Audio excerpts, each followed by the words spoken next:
இல்லை, நான் பாமகவை பொறுத்தவரையில் உங்களுக்கு அனைவருக்கும் தெரியும். நான் அந்த கட்சியில் 2வது கட்ட, அதாவது தலைவர், அடுத்து இணை பொதுச் செயலாளராக இருந்து அந்த கட்சியை வழிநடத்தியவன். அங்கிருந்து நான் வெளியேற்றப்பட்டு தனியாக தமிழக வாழ்வுரிமை கட்சின்னு ஒரு கட்சியை தொடங்கி வெற்றிகரமாக 14 ஆண்டுகளாக இந்த மண்ணுக்கும் மக்களுக்கும் மொழிக்கும் இனத்திற்குமான போராட்ட களத்தில் இருக்கிறேன். பாட்டாளி மக்கள் கட்சியை பொறுத்தவரையில் அவர்களுடைய அப்பன், அப்பா, மகன் அவர்களுக்குரிய அது பிரச்சனையாக இருக்கிறது, அல்லது அந்த கட்சியினுடைய உள்கட்சி விவகாரமாக அது இருக்கிறது. அதனால் இந்த விவகாரம் தொடங்கியதிலிருந்து நான் எந்த கருத்தையும் கூறுவதில்லை.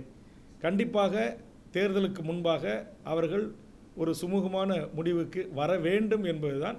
ஒரு சமூக நீதி தளத்தில் அந்த கட்சி தொடங்கி செயலாற்றி வருகின்ற காரணத்தினால், சமூக நீதிற்காக தொடர்ந்து குரல் கொடுத்து வருகின்ற காரணத்தினால் அந்த கட்சியை குறித்து என்னுடைய பார்வை. அதை தாண்டி அவருடைய தந்தை மகனுக்குள்ள பிரச்சனைகளை குறித்து நான் எதுவும் பத்திரிகை நண்பர்களிடம் பேசுவதில்லை.